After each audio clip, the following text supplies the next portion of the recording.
alunos. A sequência aqui é mais uma web, a aula de projetos logísticos.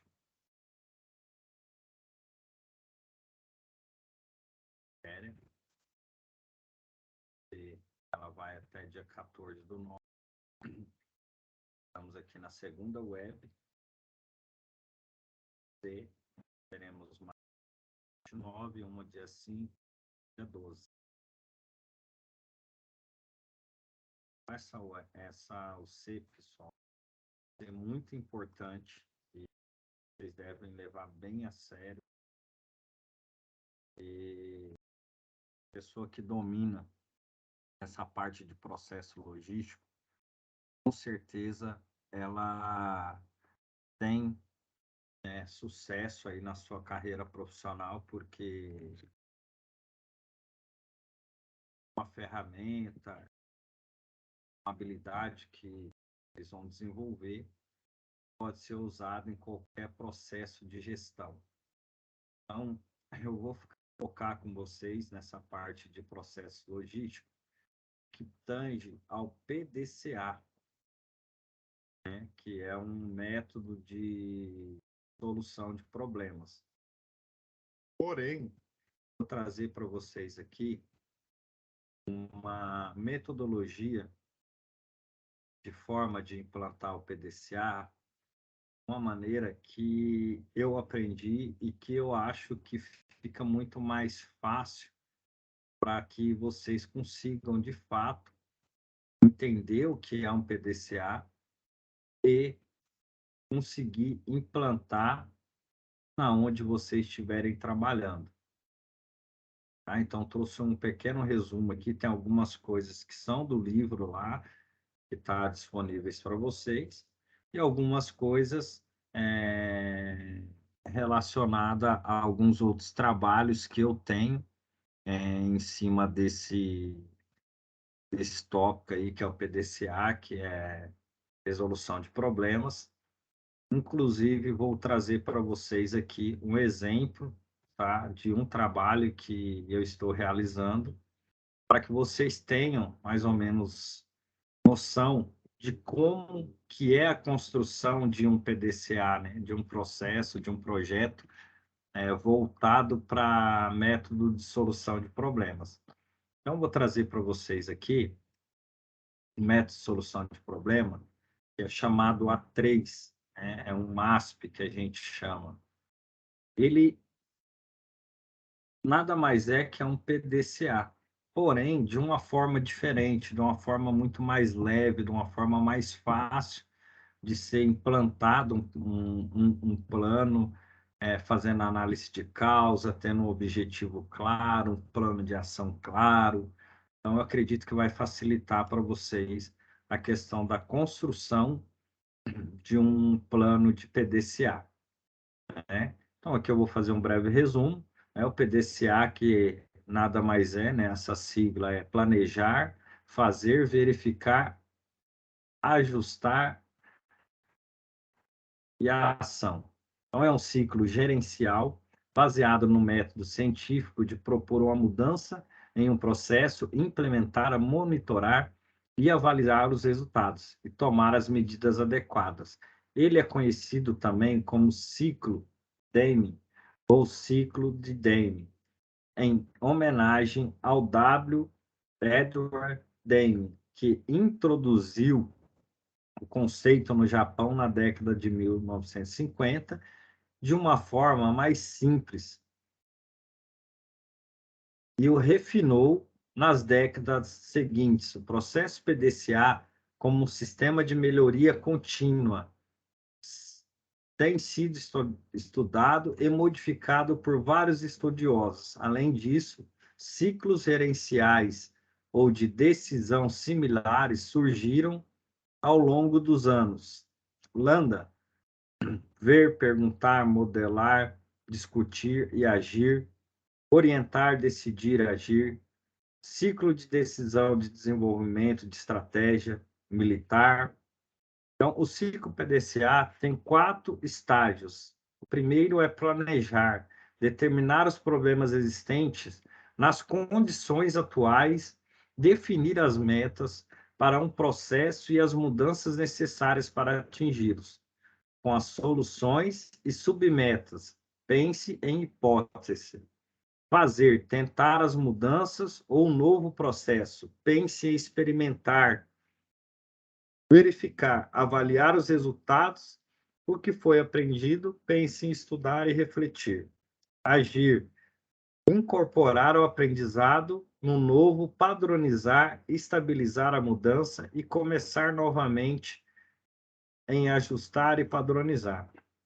Então, o que é o ciclo, né, PDCA? O tão falado ciclo PDCA é um ciclo de melhoria contínua, onde a partir do momento que ele é implementado, você só vai rodando ele e vai melhorando. Aquilo que você implantou que já deu resultado, beleza, mas ao longo disso vai ter algumas coisas que não vão sair conforme o planejado e você precisa voltar, rever, estudar e planejar novamente, né, até que as coisas estejam rodando conforme o planejado e atingindo os resultados. A partir do momento que se atingiu o resultado, que as coisas estão funcionando, vem a parte de padronizar, ou seja, aquilo que deu certo eu padronizo e começo a fazer medições para sempre estar acompanhando o resultado, né, daquilo que foi implantado, daquilo que foi planejado,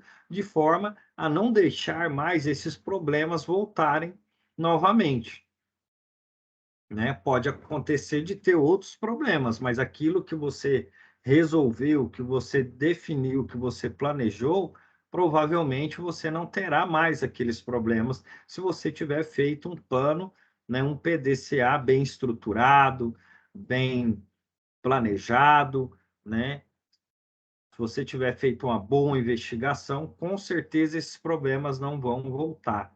Por isso que eu falo que é muito importante essa ferramenta para todos que trabalham com gestão, porque uma vez bem implementado, e ele serve para tudo que vocês pensarem, tudo que for de problema ou de implementar algum processo, o PDCA vai ajudar vocês.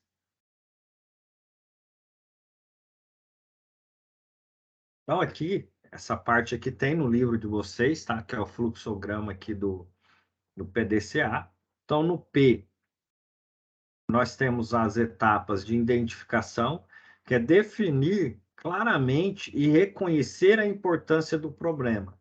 Observar, investigar as características do problema com a visão ampla sobre vários pontos de vista. Descobrir, testar e confirmar as causas. Pessoal, essa parte do PDCA, que é a parte do planejamento, é a parte normalmente aonde se gasta mais energia, porque aqui é muito importante conseguir identificar de forma clara quais são as reais causas do problema. E nessa parte é muito comum que aconteça que quando você vai fazer uma investigação de algum processo, de algum indicador que não está bacana, de alguma coisa, que a gente faça análises erradas, a gente deduza o que é a causa. E nesse momento do planejamento é importante ter a mente aberta para poder assimilar outras causas que talvez você não esteja enxergando. E como que você consegue descobrir essas causas? E aí tem algumas ferramentas, né, nesse processo aqui que é importante serem utilizadas para que você, de fato, tenha conhecimento da causa e profundidade para poder identificar a causa raiz, né? Nós temos aqui algumas ferramentas como o Brainstorm, né, que é a parte onde você faz escuta com as pessoas envolvidas naquele problema para poder identificar, né, o que elas acham que são as causas. Tem Nesse momento, você pode estar utilizando 5 porquês, que é perguntando, por que que acontece isso? Por quê? Por quê? Por quê? Por quê? Até chegar no momento que não tem mais o porquê. Aí sim você está descobrindo a causa do problema. Tem o diagrama de Chikawa, e você pode combinar, né, essas ferramentas para poder ter uma melhor análise do problema. Tá? Então, em cima do PDCA e trazendo uma visão diferente de colocar um PDCA para rodar de uma forma mais leve, pessoal, eu vou trazer para vocês essa proposta do PDCA usando o método A3, né? Então, toda essa parte aqui, ó, que eu estou colocando para vocês, o A3 ele é dividido em 2 etapas, que é chamado o lado direito e o lado esquerdo. Então, a gente gasta muito mais tempo aqui do lado direito do que do lado esquerdo do A3.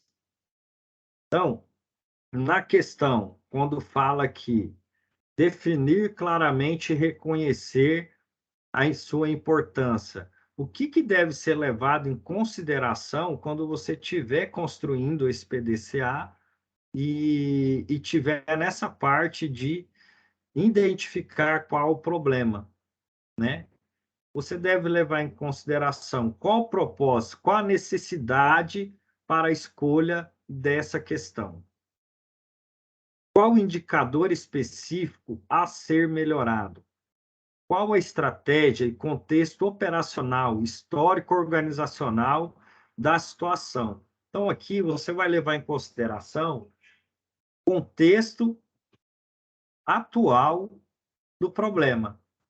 Tudo aquilo que gerou esse problema, tudo aquilo que você tem de informação relacionada àquele problema. Então, nesse momento, se você tem indicadores, se você tem qualquer forma de medir, aqui você deve usar. E aí, agora eu vou mostrar para vocês, na prática, como desenvolver isso, né? Através do trabalho que eu estou fazendo. Então, pessoal, eu estou tratando um problema da empresa que é elevado valor de avaria na logística. Então, o que eu peguei no meu contexto?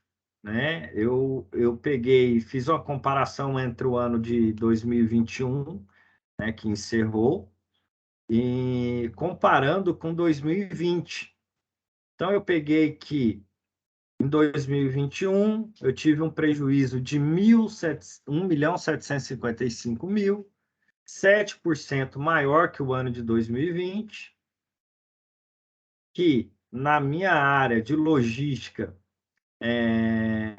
esse prejuízo foi de 700.000, tá? Quando eu falo aqui 1.755.000, é porque eu trabalho numa loja de varejo e aí tem a loja física e tem a logística. Então, é separado o que é de prejuízo da logística e o que é prejuízo da loja. Então, no total, a loja fechou com 1.755.000, porém, a logística foi 707.000 de prejuízo. 40% de tudo que teve de prejuízo na empresa. E isso é um valor muito elevado, né? E aí eu comecei a minha investigação. Como que eu comecei a montar o meu contexto para me chegar aqui e determinar que a minha causa e qual era a minha tratativa era em cima do setor de cerâmica. Na loja nós temos 15 seções, né, dividida pela gama de produto.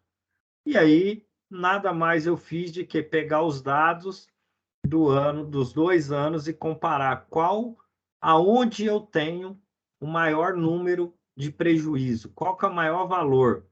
E aí eu cheguei a determinada análise, que cerâmica, só esse setor teve um prejuízo de 551.000, que representa 78% de tudo aquilo que eu tive de prejuízo na logística.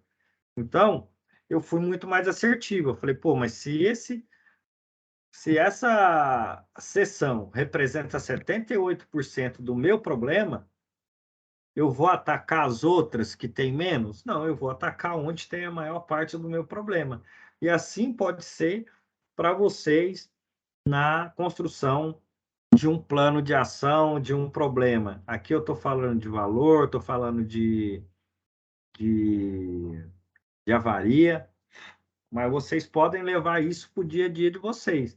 Então, se tem alguma forma de medir para que você enxergue aonde é que você tem que atacar, você vai usar todos os meios, todas as ferramentas, todos os indicadores que você tiver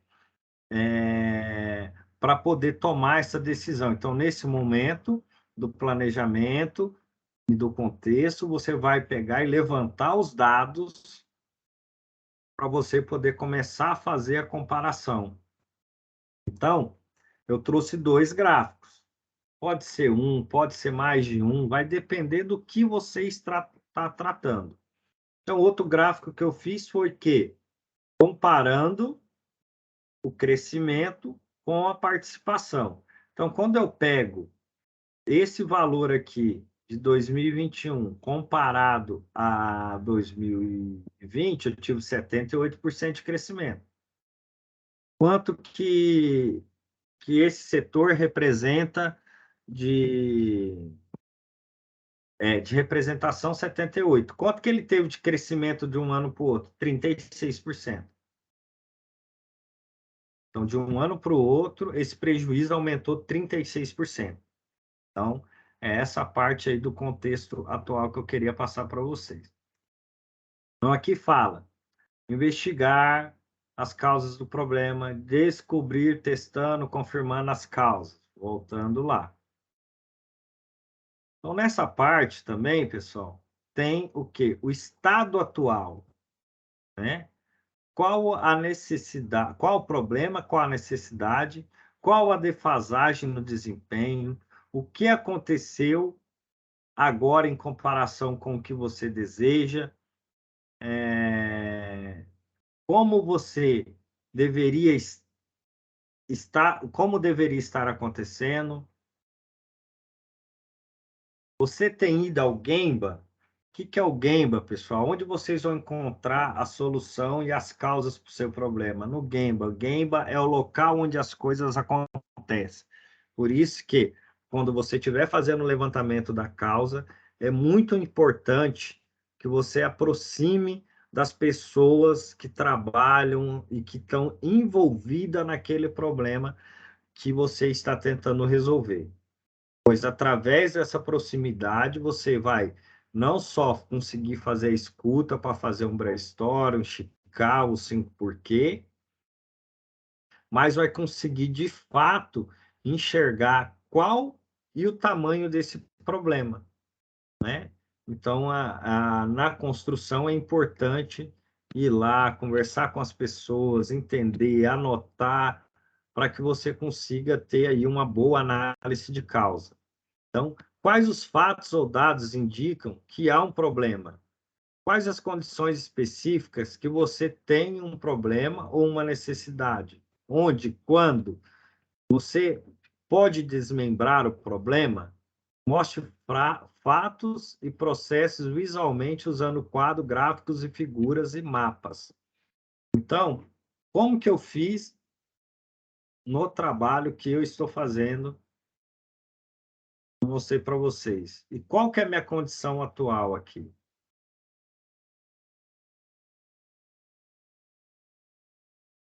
Então, na condição atual, o que eu comecei a levantar? Que na empresa que eu trabalho, nós temos esse problema de avaria que acontece na empresa, que causa um prejuízo.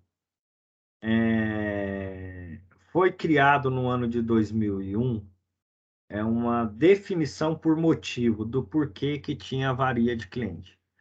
E lá foi feita essa pré-definição, exemplo, reposição de cliente, devolução, acidente, litígio, ponta de lote, produto avariado no pallet, movimentação na separação. E eu peguei esses dados e desmembrei. Como que foi no ano de 2021? Então, essa era a condição atual de como aconteciam as coisas. Então, está aqui. 64% dos meus problemas estava dizendo que era, né, desses 551 mil, que foi movimentação, armazenagem ou separação. Então, eu tive 357 mil de prejuízo direcionado a esse problema. Porém, ao investigar e escutar as pessoas, o que a maioria disseram? Não, a maioria dos produtos que são avariados vem no meio do pallet oculto e a gente só enxerga na hora que a gente vai fazer a separação do material. Ou seja, que a maioria desse prejuízo já vem do fornecedor e a gente acaba assumindo porque não consegue visualizar devido a receber produtos por pallet fechado. Então, essa era a condição atual que eu tinha no momento. E aí, diante disso, eu peguei e continuei investigando. Falei, beleza, então vamos lá.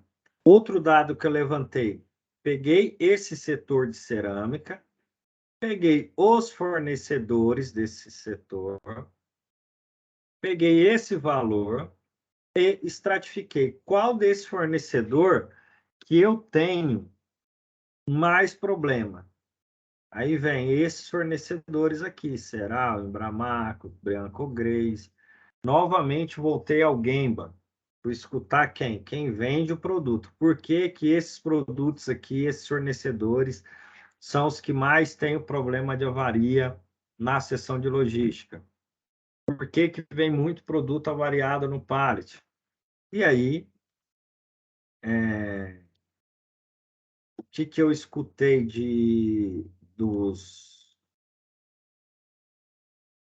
das pessoas que vendem? Cara, esse produto aqui é um produto popular, tem um preço mais baixo, então a qualidade dele não é muito boa, por isso que ele vem muita quebra. E esse, mesma coisa. Então aí eu já comecei a funilar um pouco a questão da minha investigação, né?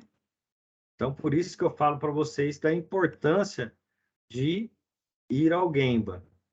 Então, diante do contexto atual, eu comecei a fazer as análises das causas. Aqui eu já tenho a análise da causa e as contramedidas. Eu vou mostrar para vocês como que eu fiz. Então, eu usei o diagrama de Chikawa e também usei os 5 porquês. E aí, eu fui lá, né, tentando identificar quais os maiores problemas que eu tinha, escutando novamente no Gemba, tá? Então, eu vim aqui e junto com quem estava envolvido, e aí eu dividi por tópico, né? Porque conforme eles foram falando, exemplo, ah, muito do problema de avaria ocorre com manuseio no momento da retirada do blocado ou hack na armazenagem. Beleza, eu fui lá e escrevi. Aonde que essa causa que eles me falaram se encaixa? Ah, no eixo equipe. Então, puxei a setinha aqui, né? Coloquei o eixo equipe e comecei.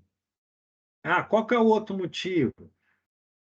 Ah, esbarra em estrutura ou esbarra em outro pallet, né? Então, falta de perícia lá da pessoa que está manuseando e acaba esbarrando. Armazenagem inadequada, as pessoas não amarram direito o pallet e tal, e acaba quebrando. Aí, vamos lá. Aí alguns falaram, ah, falta de espaço para armazenar os produtos. Isso aí também acaba avariando, depósito muito cheio, não tem espaço para poder armazenar os produtos. acabam ficando fora das estruturas de armazenagem e acaba dificultando. Então, corredor obstruído, pallet em mau estado, ou seja, pallet podre no rack, acaba quebrando, cai um pallet, quebra o produto. A rua do depósito inferior é muito próxima uma da outra e acaba que a empilhadeira não tem espaço para movimentar. Então, pessoal, o que que é essa parte? É assim que vocês vão conseguir fazer o desenvolvimento do trabalho de vocês, né? Pegando o Chicawa, vai lá, olha qual que é o problema, escuta as pessoas, vai escrevendo, né? Vocês podem pegar aquele flip chart, chama as pessoas, desenha lá a espinha de peixe, né? Que o Chicawa nada mais é que uma espinha de peixe. E em cima disso, vocês começam a investigar com as pessoas e escrever tudo que elas falam, pessoal. Não ignora nada. Escreve tudo nesse momento de levantamento de dados. Conforme elas forem falando, você já pode. Eu aqui eu tenho vários, né? Vários, dividi aqui por vários subproblemas, para ficar mais fácil depois. Talvez no primeiro momento vocês não vão ter noção de aonde vocês vão encaixar, talvez nem tenha esse tanto de coisa que está no meu. Isso vai variar muito de problema para problema, do que você está tratando, mas vai escrevendo. Conforme você vai escrevendo, se você conhece a sua operação, se você conhece a sua empresa, no momento que as pessoas falarem, você já começa a linkar. Ah, isso aqui está relacionado à equipe, isso aqui está relacionado à estrutura, isso aqui está relacionado a tal departamento. Aí você começa a fazer a subdivisão, o que vai te ajudar, né, na construção do restante da atividade. Pessoal, no momento por hoje, né, nós vamos encerrar até essa parte. Então, nós temos aí mais 2 ou 3 webs, e aí nós vamos dar sequência no passo a passo do PDCA, para que vocês entendam bem, né, e consigam praticar. Então, como o PDCA é uma coisa um pouco complexa, muita pessoa tem dificuldade de conseguir, né, aprender e implantar um PDCA, eu estou tomando muito cuidado nessa OC, tá? E quero tentar mostrar para vocês uma forma diferente, mas uma forma mais fácil de que vocês realmente aprendam e consigam implantar e que isso seja uma ferramenta de uso no dia a dia de vocês, para que vocês tenham sucesso como gestores, porque quem tem o domínio dessa ferramenta, não tenham dúvida que vai sobressair, em relação a outros gestores que não utilizam, tá? Então, no mais, agradeço, boa noite e até a próxima.